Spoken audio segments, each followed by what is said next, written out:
In the midst of my everyday routine, life starts feeling a bit too repetitive. Work gets stressful, and I find myself wanting to break free from all the negativity. I'm searching for something different, something to lift my spirit. Hey Google, good morning.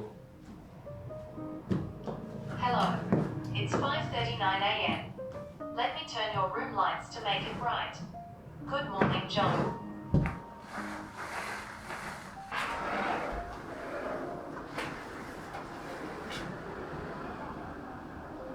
As the weight of daily life clings to me like a persistent shadow, my quest for a change led me to the foothills of Mount Pundaquit. The decision to embark on this journey was spontaneous, driven by a yearning for solace and break free from the routine that bound me.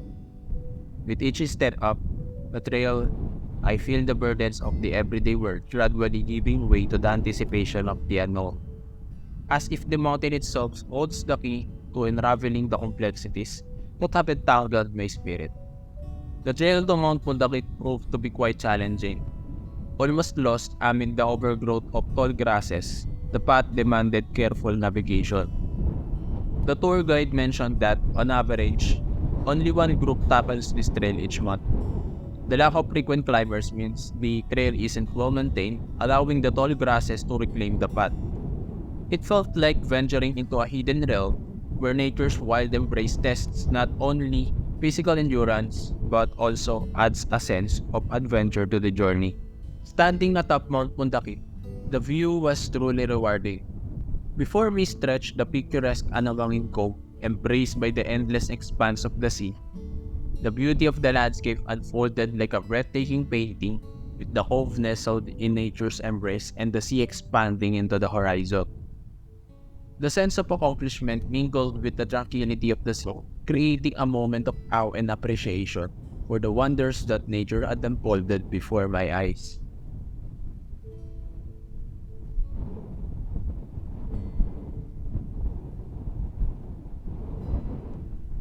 After a brief stop at the summit of Mount Pundaquit, we pressed on towards Anawangin Cove. The trail presented a fresh set of challenges, with its sparse tree cover leaving us vulnerable to the relentless sun.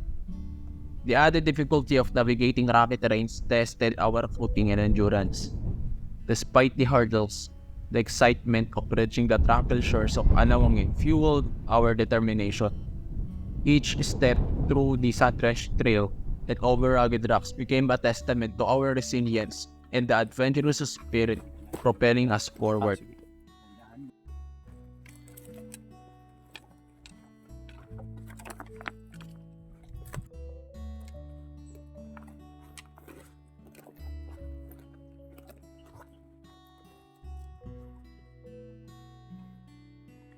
After several hours of trekking, we finally arrived at Anawangin Cove. Feeling both tired and accomplished, we enjoyed a short lunch to refuel and recharge. The sea's gentle waves called out to us, and without hesitation, we took a refreshing short bath, immersing ourselves in the cool embrace of the water. The transition from a challenging trek to the tranquil cove, coupled with a satisfying lunch, marked a perfect interlude in our adventure, allowing us to unwind and appreciate the beauty of the surroundings. Dipping into the sea at Anawangin Cove acted as a refreshing antidote to the stress and negativity accumulated from work and everyday routine. The cool waves seemed to wash away the burdens, leaving me revitalized and ready to embrace the tranquility of the cove.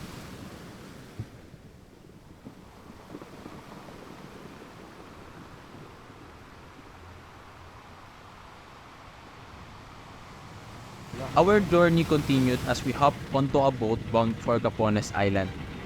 The gentle sway of the boat and the sea breeze welcomed us, providing a different perspective of breathtaking scenery. As we sailed towards our next destination, the anticipation of exploring the wonders of Capones Island filled the air with excitement and curiosity.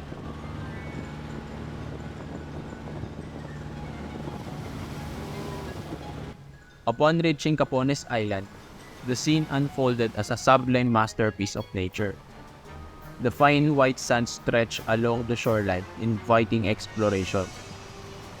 Stepping onto the island, the vivid greenery harmonized with the azure sky, creating a picturesque panorama.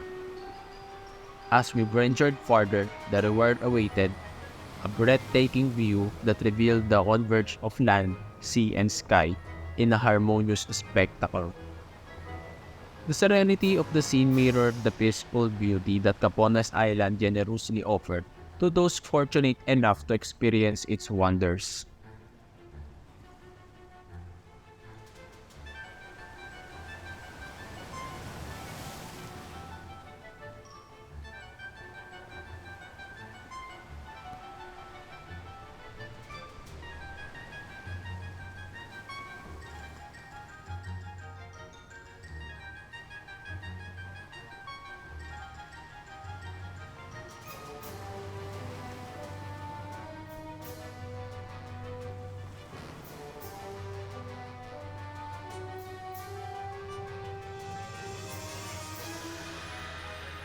Our journey concluded as we sailed back to Pundaquit Beach by boat. The rhythmic sound of the waves and the gentle rocking of the boat marked the end of our adventure. As we approached the familiar shores, a sense of fulfillment washed over, knowing that each step, each challenging trail, and each moment of tranquility had woven together to create a tapestry of memories.